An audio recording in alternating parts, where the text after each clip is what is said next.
अस्सलाम वालेकुम नाज़रीन। बहसो तरक़ा की नई पॉडकास्ट के साथ मैं हूं मौज अहमद गिलानी और मेरे साथ हैं जिले हुसैन साहब। तो चलते हैं जिले हुसैन साहब की तरफ और प्रोग्राम को आगे बढ़ाते हैं। ओवर टू यू जिल साहब। अस्सलाम वालेकुम मुआज़ और तमाम देखने और सुनने वालों को इंतहाई खुशामदीद और अस्सलाम वालेकुम। और आज की हमारी पॉडकास्ट में जिन टॉपिक्स का हम तज़किरा करेंगे उसके अंदर हम मुआज़ की बैंकिंग की जो सलाहियतें हैं उनका फ़ायदा उठाएंगे और मुआज़ से पूछेंगे कि रोशन डिजिटल बैंक अकाउंट के बारे में हमें बताएं। और आज से हम आपको ये बताते चलें कि हम अपने प्रोग्राम का आगाज़ किसी ऐसे टॉपिक से करेंगे जिसका फ़ायदा पाकिस्तानियों को, ओवरसीज पाकिस्तानियों को या लोगों को होगा। उसके अंदर कोई इंफॉर्मेशन मौजूद होगी, सिर्फ बहस तकरार नहीं होगी, लेकिन स्टार्ट में हम एक टॉपिक जरूर ऐसा रखेंगे जिसके ऊपर हम आपको कोई इंफॉर्मेशन प्रोवाइड करें जो कि आपको आपके लिए कोई किसी बेनिफिट का सबब बन सके।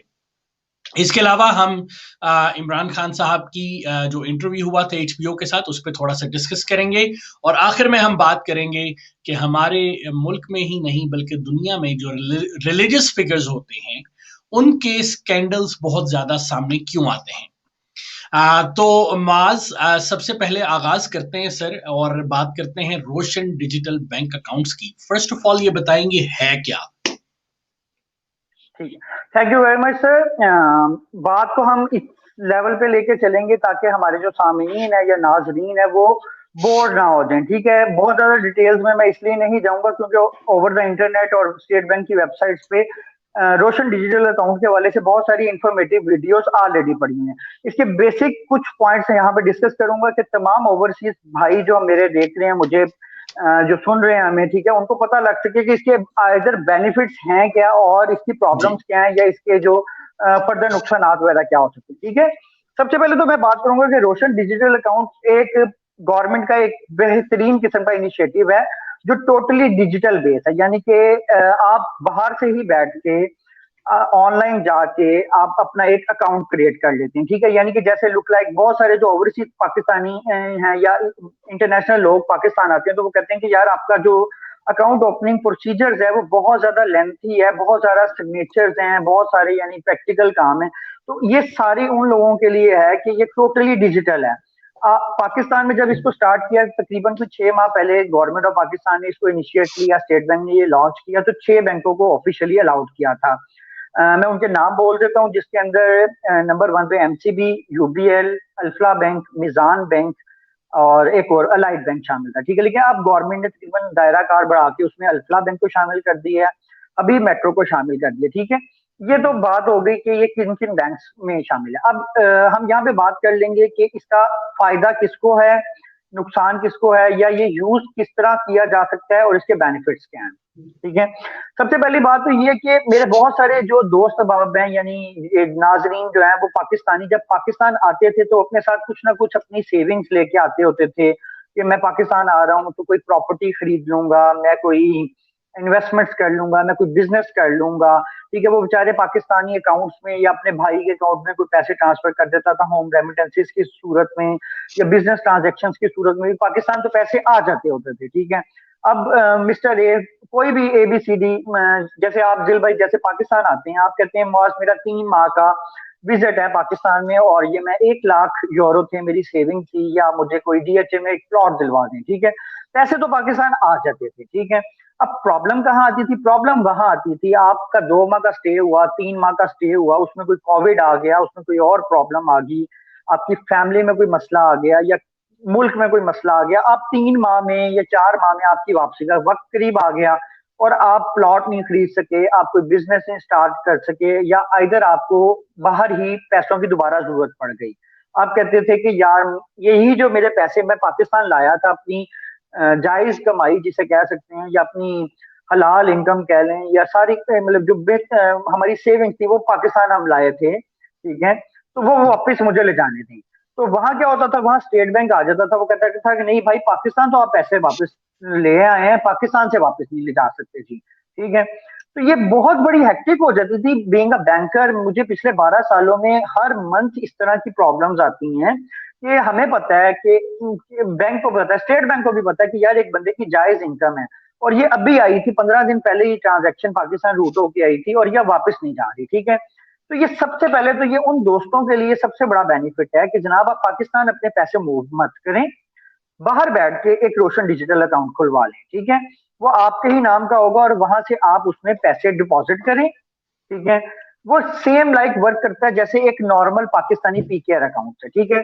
गवर्नमेंट ऑफ ठीक है। पाकिस्तान इसको 3 मेजर करेंसीज में खोल रही है। अगर हम बाद में इसमें एडिट करके हल्का सा ऐड कर दें तो यानी वो एफसीवाई में डॉलर, पाउंड और यूरो, ये तीनों करेंसीज में पाकिस्तान में आप रोशन डिजिटल अकाउंट खोल सकते हैं, ठीक है।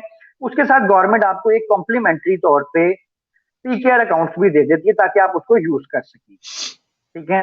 नंबर वन तो ये। नंबर टू, इसके जो बेनिफिट्स, बहुत अच्छे बेनिफिट्स वो ये हैं कि इसके ऊपर गवर्नमेंट ऑफ पाकिस्तान, यानी होता क्या था कि बेचारा एक पाकिस्तानी बाहर से आता था, वो अपना एक पाउंड अकाउंट खुलवाता था और वो चला जाता था। वो क्या होता था, 2 साल पैसे पड़े रहते थे, उसको कोई बेनिफिट नहीं होता था, उसको पता ही नहीं होता था, क्योंकि स्टेट बैंक की जो पॉलिसीज हैं उसमें फॉरेन करेंसी अकाउंट्स की कोई इंटरनेट बैंकिंग अवेलेबल नहीं थी, कोई एसएमएस अलर्ट्स अवेलेबल नहीं थे, तो एक बहुत ज्यादा बैकवर्ड चीज थी। इसमें वो सारी चीजें अवेलेबल हैं और गवर्नमेंट ऑफ पाकिस्तान कहती है कि ठीक है जी, आप पाकिस्तान में रोशन डिजिटल अकाउंट खोलें, हम आपको 7-8% तक इसके ऊपर प्रॉफिटेबिलिटी भी देंगे, ठीक है। तो मेरे ख्याल में इसका एक बहुत अच्छा प्लस पॉइंट है, ठीक है। और नंबर 3 जो इसकी सबसे मेजर बात यह है कि लाइक आपने जितने भी पैसे इसमें डिपॉजिट किए हैं वो आप किसी भी वक्त विड्रॉल कर सकते हैं, ठीक है। उसके ऊपर कोई पूछ किछ नहीं है कि यार आपने $10,000 इसमें डाले थे, आप 10,000 वापस क्यों निकलवा रहे हैं, ठीक है। आप यानी इसको at a time local currency account और एक फॉरेन करेंसी अकाउंट और प्लस एक इंटरनेशनल अकाउंट, यानी ये तीनों पर्पसेस के लिए आप एट अ टाइम इसको यूज कर सकते हैं। सबसे मेजर जो इसके फायदे थे। तो यहां तक तो बात आ गई फायदे की। अगर आपका कोई पहला क्वेश्चन है तो उसके वाले से मैं नुकसानात बताइए पहले, फिर आपसे क्वेश्चन करते हैं। हाँ देखिए, इसमें नुकसानात ये हैं कि हमारे यहाँ जो मेजर प्रॉब्लम्स हैं, मुझे बीइंग अ पाकिस्तानी जो बुरी लगती हैं वो चीजें कि हम कभी भी कंप्लीट चीज नहीं शेयर करते हैं। हमें इतनी जल्दियां होती हैं, हम रातों रात जो है ना एक प्रोडक्ट लॉन्च कर देते हैं, ठीक है। और हम उसके फायदे नुकसानात बताते जाते, फायदे बताते जाते हैं, नुकसानात नहीं बताते। और हम उसमें सबसे मजे की बात यह है कि हम उसके मसाइल नहीं बताते जो प्रॉब्लम्स हैं। इसमें सबसे बड़ी प्रॉब्लम्स तो ये आ रही हैं कि जब आप बाहर से इसमें पैसे ट्रांसफर कर रही हैं, ठीक है, तो हर ओवरसीज को एक अमाउंट चार्ज हो रही है, ठीक है। लाइक अगर आप $1,000 अपने किसी भी यूके के अकाउंट से या कैनेडियन अकाउंट से इसमें ट्रांसफर करते हैं तो वो एक चार्जेस आपको कुछ 25, 30, $50 पर ट्रांजेक्शन एक चार्जेस पड़ जाती है, ठीक है। जो I think being a government आपको डिफरेंट सारे ममालिक में आप नहीं कर सकते, बट कम से कम जैसे आप यूएस में डील कर रहे हैं, कनाडा में डील कर रहे हैं, ऑस्ट्रेलिया में डील कर रहे हैं, ये यूरोपियन कंट्रीज में डील कर रहे हैं, वहां आप उसको डिफरेंट बैंक्स के साथ निगोशिएट करके वो चार्जेस को खत्म कर सकते हैं, ठीक है। अभी मेजर प्रॉब्लम हमें जो सबसे आ रही है वो ये है कि एक कस्टमर कहता है कि यार मैंने अकाउंट खोला है, मुझे इसमें 3 ट्रांजेक्शन मैंने किए, अभी तो मैंने इस्तेमाल भी नहीं किए पैसे, तो मुझे तो 200 पाउंड पड़ गए इसके ऊपर चार्जेस। तो ये एक इसका बहुत बड़ा ड्रॉबैक है, ठीक है, जो मैं समझता हूँ कि गवर्नमेंट ऑफ पाकिस्तान को ऑन स्पॉट इसके ऊपर काम करना चाहिए। नंबर 2 बात यह है कि इसका अभी तक कोई, जैसे आप कोई भी नॉर्मल अकाउंट ओपन करते हैं तो वो 6 माह बाद डॉर्मेंसी में चला जाता है, ठीक है। अभी तक स्टेट ऑफ बैंक ने इसके ऊपर कोई डॉर्मेंसी की शक नहीं लगाई कि ये क्या। देखिए, जिंदगी मौत हर इंसान के साथ जुड़ा हुआ है, वो पाकिस्तान में रहने वाले के साथ भी है, पाकिस्तान से बाहर रहने वाले के साथ भी जिंदगी मौत है। और एक अकाउंट जो एक्टिव ही है वो मरने के बाद भी उस इंसान के एक्टिव ही जा रहा है, 6 माह बाद, साल बाद भी वो एक्टिव ही है। तो उसके अंदर जो सबसे बीइंग अ बैंकर मैं समझता हूँ कि प्रॉब्लम आ सकती है, वो ये आ सकती है कि उसमें हैकर्स उसको हैक करके उसको फंड्स को यूज कर सकते हैं। यानी ये एक सेफ्टी फीचर होता है कि यार 6 माह बाद आपने इस्तेमाल नहीं किया किसी वजह से तो वो एक डॉर्मेंसी में चला गया, ठीक है। ये एक इसका बड़ा जो मेजर ड्रॉबैक अभी तक बीइंग अ बैंकर हम यानी स्टेट बैंक को कह रहे हैं। सही। अच्छा, एक मुझे ये बताएं कि इसमें कोई लिमिटेशन तो नहीं है कि किसी मुल्क में ये आप ओपन कर सकते हैं या किसी मुल्क के शहरी या ड्यूअल सिटीजन होते हुए आप ओपन नहीं कर सकते, उसमें क्या एक कोई लिमिटेशन है इसके अंदर? नहीं, कोई लिमिटेशन नहीं है इसके अंदर। आप मेजर 3 बड़ी जो करेंसीज हैं, यूरो, पाउंड और डॉलर, ठीक है, इसमें आपके अकाउंट ओपन होते हैं। फॉर एग्जाम्पल आप कहते हैं कि मौज मैं सिर्फ डॉलर अकाउंट खोलना चाहता हूँ, ठीक है, या पाउंड अकाउंट खोलना चाहता हूँ, ठीक है, तो गवर्नमेंट ऑफ पाकिस्तान आपको कॉम्प्लीमेंट्री तौर पे एक पीकेआर अकाउंट एज अ सब अकाउंट के तौर पे दे रही है, ठीक है। लाइक आपने आपने यूएसडी में 10,000 या $1 लाख प्लेज किए, आप पाकिस्तान आए, आपको थोड़ी सी अमाउंट चाहिए, आपने पीकेआर में इनकैशमेंट करनी है, एज ए एटीएम यूज करना है, आप अपने यूएसडी अकाउंट से पीकेआर अकाउंट में 1000 ट्रांसफर कर सकते हैं विद इन 1 मिनट ऑनलाइन ही, ठीक है। ये इसका सबसे बड़ा बेनिफिट है। और अगर आप कहते हैं कि नहीं, मैं पाकिस्तान में बहुत सारी मेरी पेमेंट्स हैं, जैसे बहुत सारे हमारे दोस्त बाब हैं जो पाकिस्तान से बाहर चले गए हैं, लेकिन उनकी जो फैमिलीज है वो इतनी इस काबिल नहीं है कि वो जाके बिलिंग करवा सकें, ग्रोसरी की पेमेंट्स कर सकें ऑनलाइन, डिफरेंट और चीजें बिलिंग पेमेंट्स होती हैं या डिफरेंट रेंट पे करने होते हैं, ये कर सकें। तो उनके लिए गवर्नमेंट ऑफ पाकिस्तान ने कहा कि ठीक है, आप इसमें डायरेक्ट ही पीकेआर अकाउंट ओपन कर लें, ठीक है। आप जो बाहर से यानी यूएसडी भेजेंगे वो हमारे पास पीकेआर होकर कन्वर्जन में आ जाएंगे। आप उसको नॉर्मल पाकिस्तानी अकाउंट की तरह डील करें, टॉप अप्स करें, बिलिंग पेमेंट करें, टैक्स जमा कराएं, ईच एंड एवरीथिंग आप इससे यूज कर सकते हैं, जो इसका बहुत बड़ा बेनिफिट है। अच्छा, एक मुझे ये बताओ इसका प्रोसेस क्या है? अगर फर्ज करो मैं एक ओवरसीज पाकिस्तानी हूँ, मैंने रोशन डिजिटल बैंक अकाउंट खुलवाना है, मैं हबीब मेट्रो की वेबसाइट पे गया और मैं वहां पे जाके हाँ ओपन जी। कर लूंगा। अब मैंने अपने हाँ, कैनेडियन बैंक से उस अकाउंट में पैसे डालने हैं, तो उसका क्या तरीका कार होगा? आपको एक आईबीएन नंबर जनरेट हो जाएगा एज इट इज, ठीक है, जैसे नॉर्मल ओके, आपके होते हैं, ठीक है। उस यानी वो अकाउंट को आप इंटरनेशनल अपने बैंक, ट्रांजैक्शन ही काउंट होगी, राइट? एग्जैक्टली एग्जैक्टली, आप उसको यानी अपने जो आपका कैनेडियन बैंक है कोई भी एबीसीडी, उसमें as a beneficiary international account में ट्रेड करें। जो मैंने ऑलरेडी बात बताई ना कि इसमें सिर्फ प्रॉब्लम हमें छोटी सी ये आ रही है कि जैसे आप अपने कैनेडियन बैंक से इस अकाउंट में पैसे ट्रांसफर करेंगे, तो आपका जो कैनेडियन बैंक है ना वो इंटरनेशनल फंड ट्रांसफर के जो चार्जेस आप पे लगाएगा वो आपको इस अकाउंट पे भी पड़ जाएंगे, ठीक है। ये गवर्नमेंट ऑफ पाकिस्तान को यानी ये होते हैं नोस्ट्रो वोस्ट्रो अकाउंट्स कहलाती हैं बेसिकली, ठीक है। तो जाहिर सी बात है कि गवर्नमेंट ऑफ पाकिस्तान को चाहिए कि नोस्ट्रो वोस्ट्रो अकाउंट जिन बैंक्स के साथ डील कर रहे हैं उनको ये बात बताई जाए कि भाई ये हमारे जो कस्टमर्स हैं इनको वेव ऑफ दें या मिनिमम चार्जेस की तरफ लेके आए। हाँ, चार्जेस को मिनिमाइज किया जा सकता है, क्योंकि जिस तरह आपने बताया 3 ट्रांजैक्शन पे 200 पाउंड, तो वो बहुत ज्यादा है। चार्जेस मेरा नहीं ख्याल खत्म किए जा सकते हैं, जितना मैं थोड़ा बहुत इंटरनेशनल बैंकिंग को जानता हूं, लेकिन डेफिनेटली इनको मिनिमाइज करने की कोशिश की जा सकती है। थैंक यू सो मच माज फॉर द वंडरफुल इंफॉर्मेशन। मेरा ख्याल से देखने वालों के लिए एक बहुत जबरदस्त इंफॉर्मेशन ये मौजूद रहेगी, और देखने वालों को बताते चलें कि अगर आपको ये इंफॉर्मेशन बेनिफिशियल लग रही है और आप चाहते हैं कि हम आपके साथ आपके मजीद सवालों के जवाब दें, तो आप हमें कमेंट सेक्शन में आगाह जरूर कीजिए, हमें जरूर बताइए कि आपको इसके बारे में क्या सवालात हैं। और अगर आप समझते हैं कि आपके बहुत सारे सवाल हैं जो कि आप डायरेक्ट मुआज से पूछना चाहेंगे, तो एज ए बैंकर, तो आप हमें बताइए, हम इसके ऊपर एक लाइव सेशन भी तरतीब दे सकते हैं अगर आप लोग चाहेंगे तो। लेकिन कमेंट सेक्शन में डेफिनेटली आप हमें बताइएगा। अब हम चलते हैं मुआज अगले टॉपिक की तरफ, क्योंकि माजरत के साथ मैं ये वर्ड यूज कर रहा हूं, लेकिन आप भी मुझे लगता है पीटीआई के थोड़े थोड़े यूथी हैं, और जो है आपसे हम इस बारे में बात करते हैं। सर, आपके लीडर इमरान खान साहब जो हैं, उन्होंने पिछले दिनों एचबीओ को इंटरव्यू दिया, और एग्जैक्टली। उस इंटरव्यू के बारे में पहले एक बड़ी हाइप क्रिएट की गई, जनाब एब्सोल्युटली नॉट। और तमाम हमारे जो एब्सोल्युटली नॉट। पीटीए वाले भाई जो थे वो डांस कर रहे थे कि एकदम से, मैंने भी उसकी तारीफ की, मैंने भी एक वीलॉग किया उस पर मैंने उनकी तारीफ की, क्योंकि वाकई में बयान अच्छा तगड़ा बयान था। ये और बात है कि ये उनके इख्तियार में है या नहीं है, ये एक अलहदा बहस है, इसके ऊपर हम अलहदा से बात कभी वो हो सकती है। लेकिन हाँ जी बिल्कुल। इसके बाद उनका जब इंटरव्यू मुकम्मल आया, तो उसके अंदर एक तकरीबन 7 से 9 मिनट की गुफ्तगू है, जिसमें उनसे पूछा गया पाकिस्तान में जो रेप के वाकयात हैं उस पर उनके क्या ख्यालात हैं। इससे पहले भी वो बेसिकली कुछ ख्यालात का इजहार कर चुके थे खवातीन के पॉइंट ऑफ व्यू पे, कि खवातीन को बुर्का करना चाहिए, सॉरी, खवातीन को पर्दा करना चाहिए, बुर्का नहीं, पर्दा पर्दा करना करना चाहिए, चाहिए। और एंड ऑल दैट। तो इस दफा भी उन्होंने तकरीबन ऐसे ही लॉजिक दिया, और उन्होंने कहा कि मर्द कोई रोबोट थोड़ी है जो औरतों को देख के उन्हें कुछ होगा नहीं, वो जब देखेंगे तो उन्हें कुछ कुछ तो होगा ना। तो उसके बारे में आप क्या कहते हैं बतौर फॉलोअर ऑफ इमरान खान? एक आपका यानी क्या ख्याल है?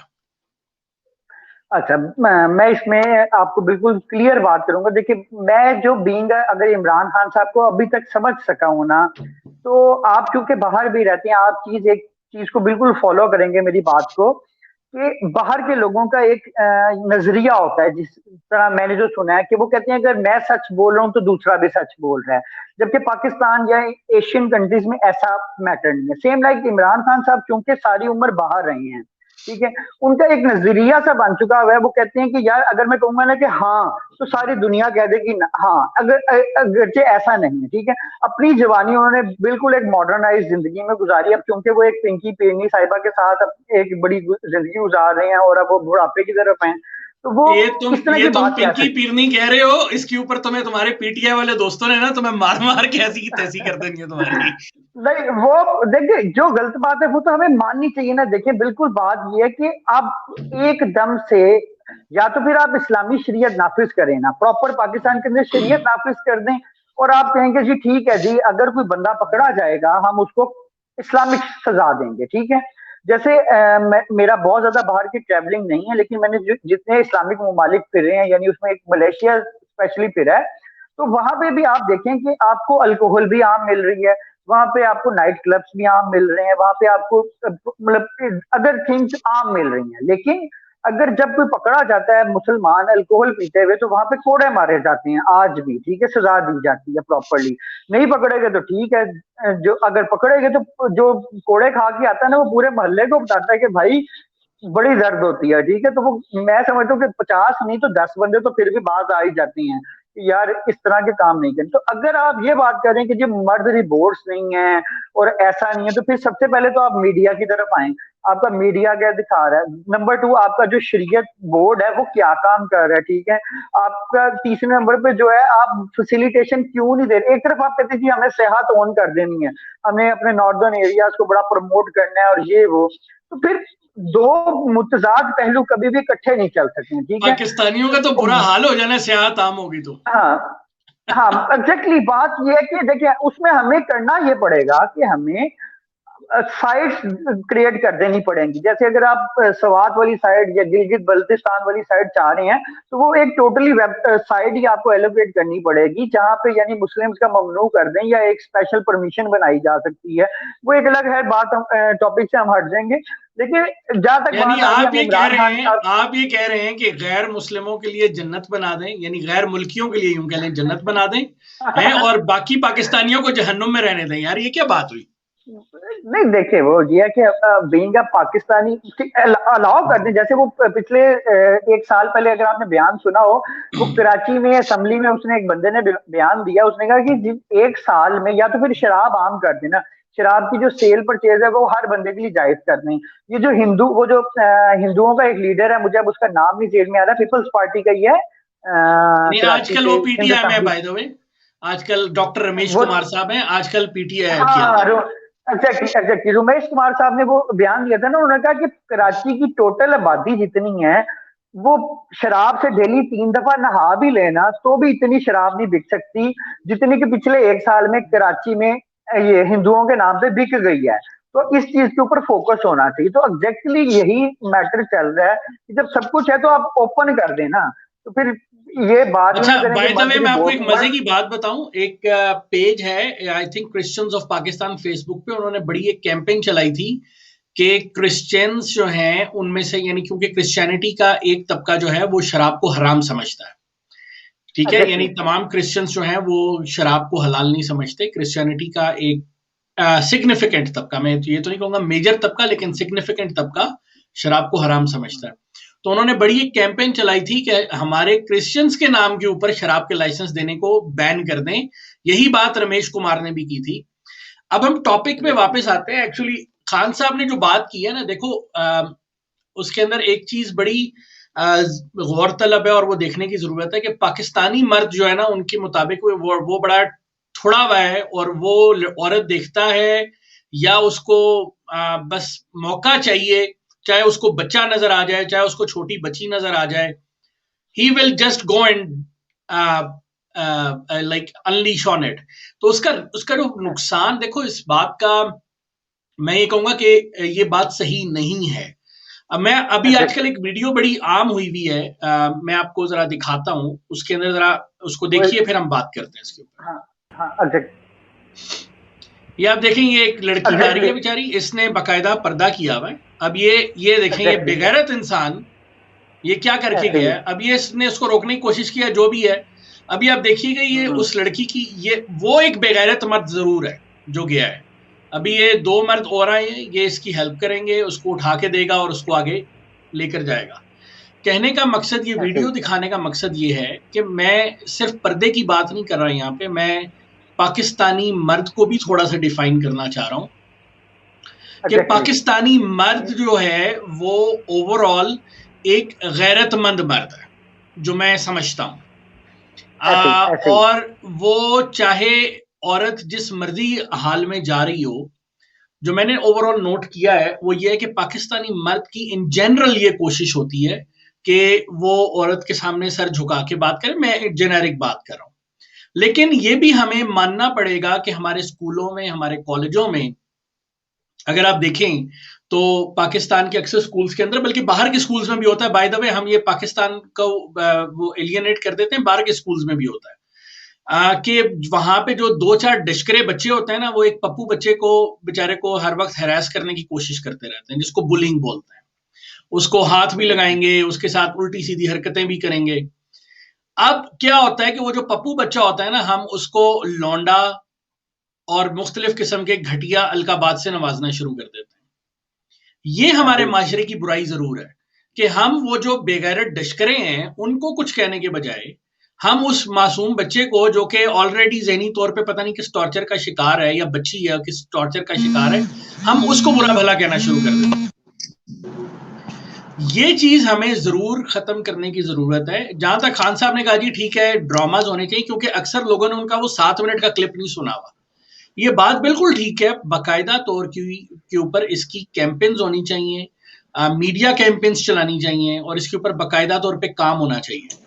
क्योंकि अगर आप ये देखो कि इवन के अगर हम अर्तुगरुल दिखाते हैं, टर्किश ड्रामे दिखाते हैं, तो टर्किश ड्रामे हमें क्या दिखा रहे हैं? वो भी तो रोमांस ही दिखा रहे हैं ना।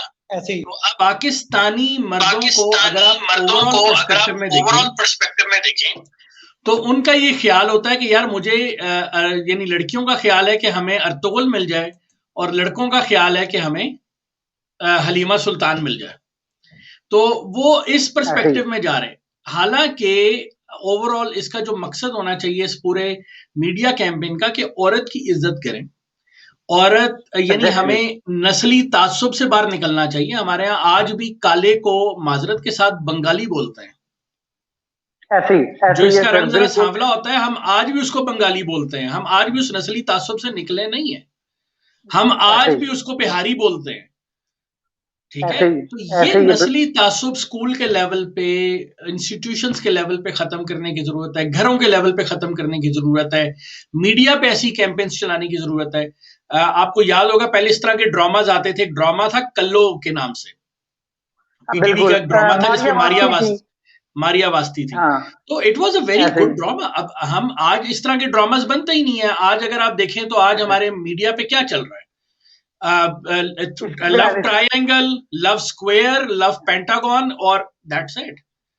हम इसके अलावा इससे बाहर निकल नहीं रहे। तो उसके बाद ये बात ठीक है कि एक बंदा जो है उसको वो सारा दिन फ्रस्ट्रेशन का मारा हुआ, उसको कहीं कोई आउटलेट नहीं मिलता, लेकिन साथ में ये कहने के बजाय कि क्योंकि फ्रस्ट्रेशन है इसलिए ऐसा हो रहा है, this is not the way. असल चीज, और specially prime minister of Pakistan जो कि मुल्क का सरबराह है, वो मुल्क को रिप्रेजेंट कर रहा है, उसको ये बात नहीं कहनी चाहिए। लेकिन साथ इतने बड़े इतने बड़े फोरम पे बैठ के, इतने बड़े फोरम पे बैठ के वो इस तरह की बात कर रहे हैं। सबसे उस फोरम का भी वैसे वो क्या कहते हैं, पोस्टमार्टम हो सकता है। वो जो HBO है ना, उसका भी पोस्टमार्टम हो सकता है। उसका रीजन ये है कि उसके ऊपर भी एक कंट्रोवर्सी चल पड़ी है, लेकिन चले हमारा टॉपिक नहीं है इसलिए उस पर नहीं जाते। ठीक हो गया। तो कहने का मकसद ये कि खान साहब को ये बात करते हुए सोचना चाहिए, अमली स्टेप्स लेने चाहिए इसके ऊपर। छोटे बच्चों का पर्दे से कोई ताल्लुक नहीं होता। और बाय द वे, मैं एक छोटा सा आपको क्लिप और दिखाता हूँ। ये सिर्फ पाकिस्तान का मसला नहीं है, ये इंडो पाक जो रीजन है उसका मसला है। ये इंडिया का एक क्लिप है और उसके बाद मैं आपको पाकिस्तान का एक क्लिप दिखाता हूँ। ये दोनों इकट्ठे दिखाता हूँ मैं आपको, जरा ये चेक कीजिए। बलात्कार क्यों होगा? नहीं होगा। जब तक इनका खुला रहेगा तो बलात्कार ही होना है। हर किसी का मूड खराब होगा। अंग प्रदर्शन होएगा तो भैया अच्छे का दिल मचल जाता है। इतनी बड़ी बड़ी कच्ची पहन के घूमती है। बताओ, आजकल तो बड़ी बड़ी फैक्ट्रियां लगी हुई है जिसके अंदर कपड़े बनते हैं। उनके ऊपर कार्रवाई करनी चाहिए कि अभी आप ऐसे कपड़े ना बना के भेजे मार्केट के अंदर। पहले जब ऐसे कपड़े नहीं थे तो बलात्कार कहाँ होता था? नहीं पहले नहीं होते थे। क्यों अपनी बॉडी दिखाती है? क्यों दिखाते हैं? आदमी जोश में आ गया गलत काम कर जाता है। सिगरेट भी पी रही हैं, शराब भी पी रही हैं, देखो सरेआम पी रही हैं। इनके 5-5 6-6 फ्रेंड हैं। तो लड़कों का नशा करना गलत नहीं है, लड़कियों का नशा करना गलत है। अब देखिए, लड़का तो जाता है हर जगह, अकेला भी जाता है कहीं कमाने के लिए, मुंबई, कलकत्ता, मद्रास या विदेश। तो लड़कियां भी जा रही हैं आजकल। हैं? तो वही बात हुई, तभी तो ये सब हो रहा है। रात को 11-11 बजे, 12-12 बजे रेप के केसेस दिन ब दिन इजाफा हो रहा है। साथ बताऊं, जब इस होलिये में आवाम बाहर फिरेगी तो रेप ही होंगे और क्या होगा। होलिये में मेरे होलिये में क्या है? मेरे होलिये में क्या है? मैं कह रहा हूँ ना, जब इस होलिये में आएंगी, स्कर्ट पहनी होगी, टाइट्स पहनी होगी, पहनी होंगी। मैंने स्कर्ट पहनी हुई है। अगले के हालात खुद खराब करेंगे तो फिर मैंने स्कर्ट पहनी हुई है। मैंने स्कर्ट पहनी हुई है। में क्या दिखाया जा रहा है? टीवी ड्रामा कहा है कि बच्चियां ऐसे आएंगी। मैंने स्कर्ट पहनी हुई। मुझे बताएं, टीवी ड्रामा में क्या दिखा रहे हैं? अच्छा, ये क्लिप आपने हो सकता है पहले भी देखा हो, ठीक है, लेकिन आप भी अगर देखें तो मैंने पैरेलल इसलिए दिखाया है कि पाकिस्तानी माशरे में और इंडियन माशरे में कोई बहुत ज्यादा फर्क नहीं है। और इंडियन माशरे में अगर हम बात करें, वहां पे क्लब्स भी हैं, राइट? वहां पे आपको you can live in have a live in relationship as well. जो खान साहब कहते नहीं, ऑस्ट्रेलिया में नहीं होता होगा, लेकिन इंडिया में ये प्रॉब्लम ज्यादा है, जबकि वहां पे ये चीजें मौजूद हैं।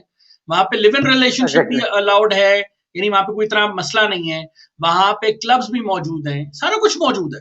तो उसके बावजूद अगर ये हो रहा है, लेकिन ये मेंटालिटी का मसला है और मेंटालिटी को हल करना पड़ेगा यहाँ पे।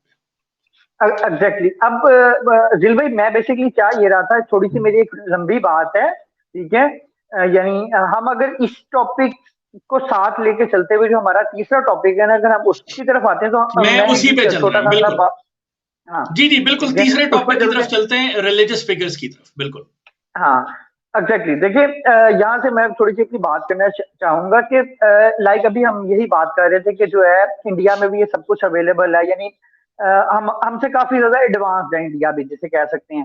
बट प्रॉब्लम जो एक ही आ रही है ना, दोनों पाकिस्तान और इंडिया की अगर आप देखी जाए, तो मैं उसको एक डिसेंट्रलाइजेशन की तरफ अगर हम बात करें ना, वो आती है कि थोड़ा सा अगर हम इसको ब्रीफली एक्सप्लेन करने की कोशिश करें कि मेरा अगर बच्चा है ना, या किसी भी एक जनरल, आपने देखा होगा कि जो क्रीम हो जाती है, जिसे कह सकते हैं बहुत ज्यादा, हमारी 95% R+ के जो बच्चे होते हैं, ठीक है, वो हमने रखी हुई है टिपिकल फील्ड्स किस्म की रखी हुई है, यानी डॉक्टर, इंजीनियरिंग और एरोनॉटिकल इंजीनियर और इस तरह की जो बड़ी बड़ी फील्ड्स हैं, हम उसमें चले जाते हैं। उसके बाद अगर हम देखें तो कोई, यानी ये 5000 बच्चा है अगर हमारी एक नस्ल का या एक शहर का, तो उसमें से यानी ये कोई 300-400 बच्चा होता है जो क्रीम होती है, वो तो निकल जाती है। उसके बाद जो 5000 में से यानी कुछ 4-4.5 बच्चा पीछे बचता है, उसमें से कोई 1000-2000 बच्चा वो होता है जो यानी डिफरेंट जॉब्स में चला जाता है, कोई बीकॉम कर रहा है, कोई टेक्निकल एजुकेशन में, ठीक है। अब जो बेसिकली मेरा पॉइंट वो ये है कि इसमें से कोई 1000 या 500 जो आखिरी बच्चा बचता है, वो बच्चा है जो पढ़ने लिखने के काबिल नहीं है। वो चाहे हम मुस्लिम कैटेगरी में ले लें, चाहे हिंदू कैटेगरी में ले लें, चाहे क्रिश्चियनिटी की तरफ चले जाएं, इवन दैट, वो फिर कहाँ चला जाता है? वो चला जाता है मदारिस में, ठीक है, बच्चा, ठीक है। और वो वहां पे पढ़ के जैसा तैसा करके वो पढ़ के बाहर निकलते हैं, ठीक है। और एक PhD स्कॉलर भी वहां बैठा वो मस्जिद में उसी की बात सुन रहा है, एक डॉक्टर भी उसकी बात सुन रहा है। आपने देखा होगा कि मल्टीपल पॉइंट, जैसे अभी कोविड की वैक्सीनेशन आई है, ठीक है, डिफरेंट मौलवी हजरात ने इसके ऊपर अजीबो गरीब फतवे दे दिए हैं। किसी ने कहा कि जी इससे बच्चे पैदा नहीं होंगे, किसी ने कहा कि ये हराम है, इससे मौत हो जाएगी। इनमें से कोई एक भी डॉक्टर नहीं था, साइंटिस्ट नहीं था, कोई किसी ने पढ़ा ही नहीं था कि कोविड है क्या, इवन दैट, और कोविड की वैक्सीनेशन क्या है, लेकिन सबने अपने फतवे दे दिए हैं, ठीक है। तो मसला ये कि उसकी आड़ में बहुत सारे लोग हैं जो रिलीजियसली हम फॉलो करते हैं। मतलब मेरे आपके जैसे 10% लोग होंगे जो मौलवी साहब से इख्तिलाफ कर सकते हैं, but to be very honest कि अगर आप किसी भी फिरके की मस्जिद में चले जाएं, जुम्मे की जैसे आज नमाज थी, एक मौलवी साहब गलत बात कह रहे हैं, 1000 के मजमे में शायद 5 लोग या 50 लोग तो जरूर ऐसे होंगे जो दिल ही दिल में कह रहे होंगे कि यार ये मौलवी क्या बात कर रहा है, ये क्या गलत बात कर रहा है, ठीक है।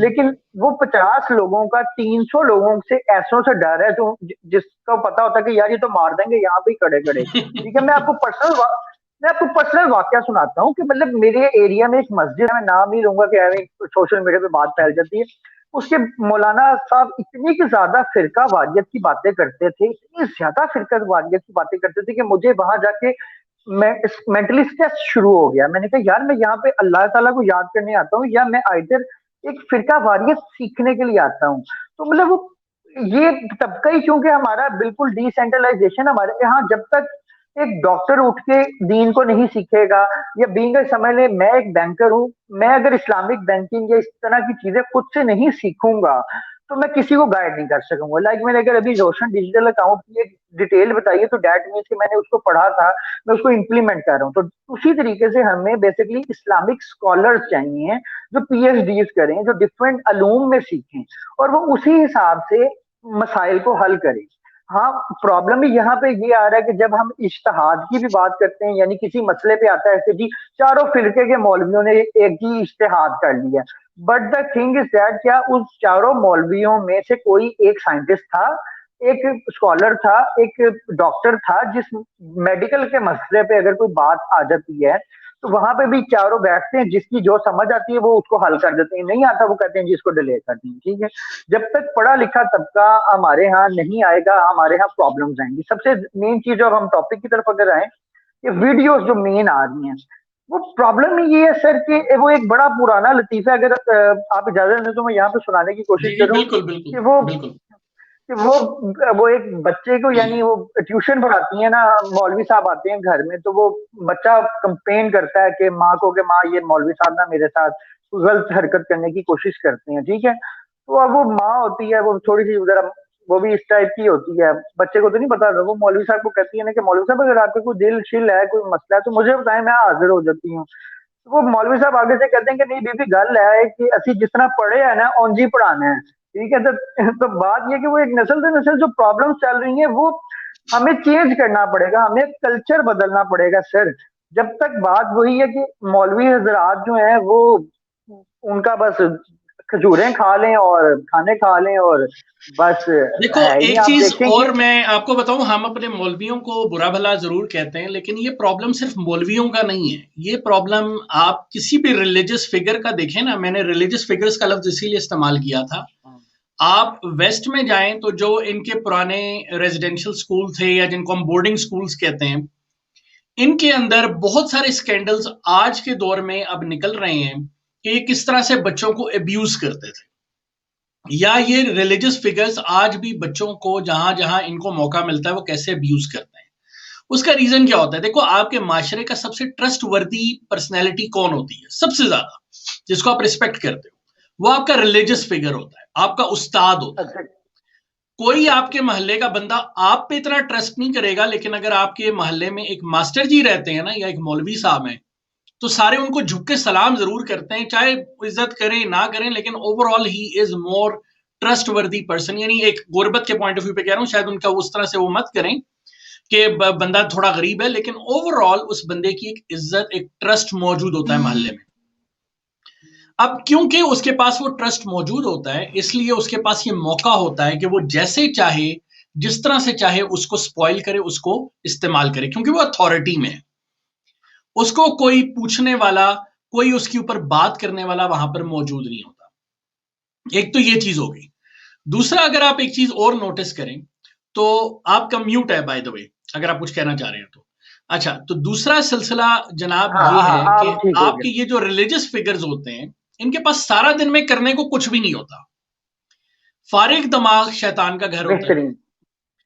अगर आप ये देखें कि वो मज़ाहिब, वो फिरके या वो मुमालिक जहां पे मौलवी जो है वो सारा दिन अपनी मजदूरी करता है, उसके बाद नमाज के टाइम पे जाता है या कोई भी अजान देता है शख्स और उसके बाद नमाज पढ़ा दी जाती है, वहां पर आपको ये प्रॉब्लम्स कम नजर आएंगे, या उन मौलवियों में, उन स्कॉलर्स में आपको ये प्रॉब्लम कम नजर आएंगे।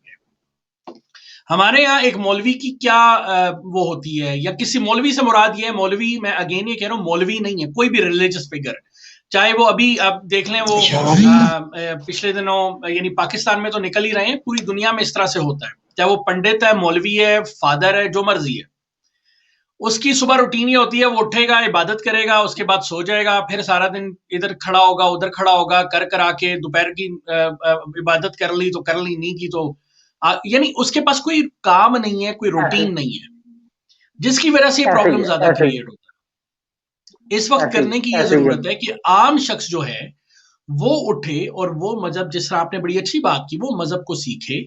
मौलवी की अजारादारी नहीं है मजहब। ये जो कहा जाता है ना, हम मौलवी हैं, हम बताएंगे मजहब क्या है, ये इन्होंने कारोबार बनाया है, ये उसकी अजारादारी नहीं है। और इस्लाम में और बाकी मजाहिब में ओवरऑल ये बहुत बड़ा फर्क है कि इस्लाम इनकरेज करता है आम इंसान को कि वो दीन का उतना ही बड़ा ठेकेदार है जितना कोई रिलीजियस फिगर है। इसीलिए इस्लाम आपको सवाल करने की इजाजत देता है, लेकिन अनफॉर्चुनेटली आजकल के दौर में सवाल करने को आप कह लें कि बुरा समझा जाता है या उसको उसके ऊपर पाबंदी लगाई जाती है, जो कि सबसे बड़ा प्रॉब्लम है आजकल के दौर से। अच्छा, इसके अंदर एक चीज और हमें देखने की जरूरत है, वो ये है कि ये सिर्फ मजहबी तबका नहीं है। कोई भी अथॉरिटेटिव शख्स जो है, आप दफातर में देख लें, कुछ ज्यादा अरसा पहले की बात नहीं है कि एक बैंक में ही बाय द वे एक स्कैंडल था कि बैंक मैनेजर जो है वो अपनी एक एम्प्लॉय को हैरेस कर रहा है। अब आपका वो, क्योंकि वो वीडियो वायरल होगी इसलिए लोगों को पता लग गया। मैंने भी पाकिस्तान में ऑफिस में काम किया हुआ है, आप भी वहां पे काम कर रहे हैं, और जो जो वहां पे काम करता है, जो जो शख्स अथॉरिटी में मौजूद है, वो अपने सब ऑर्डिनेट्स को जरा सी सोनी बच्ची देखी नहीं और उसको स्पॉइल करने की पूरी कोशिश करता है। तो ये एक जहनियत का मसला जरूर है कि जब मेरे पास अथॉरिटी आ जाती है, और ये सिर्फ जिनसी तौर पे नहीं है, हर तौर के ऊपर, चाहे वो मर्द या औरत है, हम उसको सप्रेस करने की कोशिश करते हैं और अपनी अथॉरिटी दिखाने की कोशिश करते हैं। तो ये मेरा ख्याल से एक जहन साजी की जरूरत है। और ये जो रिलीजियस फिगर्स का मामला बढ़ता जा रहा है, वो कहते हैं ना, खुद मियाँ दूसरों को नसीहत, खुद मियाँ फसीहत, वो वाला जो बात है ना, कि रिलीजियस, यही जो साहब मुफ्ती अजीज साहब थे एज एन एग्जाम्पल, ये पहले इन्होंने सबा कमर पे फतवा लगाया था कि उसने वो मस्जिद के अंदर वो डांस का वो किया है। उसके बाद जो हमारे जिस तरह से शिया भाई थे वो बातें कर रहे थे सुन्नियों के ऊपर, तो शिया मौलवी का निकल आया। तो ये जो रिलीजियस तबका है, इसको ये चीज सोचनी पड़ेगी, या हमारे आम लोगों को बल्कि ये चीज सोचनी पड़ेगी कि रिलीजियस तबके को एक लेवल तक तो ठीक है, उनकी रिसर्च ज्यादा होती है, आप उस तक तो रिस्पेक्ट करें, लेकिन आप उन पे 100% ट्रस्ट नहीं कर सकते। ये चीज हमें सोचनी पड़ेगी। तो योर 10 सेंट्स ऑन इट, या आप एंडिंग रिमार्क्स दीजिएगा, फिर हम प्रोग्राम को कंक्लूड करते हैं। बिल्कुल दिल भाई, आपने तकरीबन सारी बातें अच्छी कर दी। वही पॉइंट है कि हमें जो है वो एक अंधी तकलीद वाला जो हिसाब है ना, वो चाहे हमारे एक पीर हो, मुर्शद हो, वो हमारे एक मौलवी हजरात हो, या इवन डैट के माशरे के जितने भी बाअसर अफराद हैं, हमें उनका असल चेहरा देखना जरूरी होता है। हमें चाहिए कि हम जो है अंधी तकलीफ मत करें, जो हमारे यहाँ एक कॉमन हो गई है, ठीक है, शायद जिसमें हम सारे ही शामिल होते हैं। बीइंग पॉलिटिकल पर्सन की बात करें तो हमें इमरान खान की हर बात ही अच्छी लगने लग जाती है, हमें नवाज शरीफ की हर बात ही अच्छी लगने लग जाती है। तो इस चीज से हमें बीइंग एजुकेटेड पर्सन हमें खुद भी निकलना होगा। सब कुछ गवर्नमेंट ने नहीं करना, सब कुछ मीडिया ने नहीं करना। सेल्फ एजुकेशन बहुत ज्यादा जरूरी है। हमें ये सोचना समझना होगा कि हम किस तरफ जा रहे हैं, उसके नुकसानात क्या हैं। सबसे मेन चीज है ये बात। बेशक, एब्सोल्युटली, बहुत खूबसूरत बात की आपने, और इसी खूबसूरत बात के साथ मेरा ख्याल से कोई बात मजीद कहने की रह नहीं जाती। हम अपने देखने और सुनने वालों से इजाजत चाहते हैं। अगर आपको हमारी ये पॉडकास्ट पसंद आ रही हैं, कमेंट्स में हमें जरूर बताइए, अपनी राय से हमें आगाह कीजिए, वीडियो को लाइक कीजिए, चैनल को सब्सक्राइब कीजिए, और अगर आप हमारे प्रोग्राम में कोई सवाल रखना चाहते हैं, लाइव शामिल होना चाहते हैं, तो तब भी आप हमसे रब्ता कर सकते हैं। हमारी कॉन्टेक्ट डिटेल्स डिस्क्रिप्शन में मौजूद होती हैं। इसके साथ ही आपसे इजाजत चाहते हैं, मुझे और माज को इजाजत दीजिए। अपना ख्याल रखिए, खुश रहिए, आबाद रहिए, अपने अतराफ के लोगों का ख्याल रखिए। खुदा हाफिज।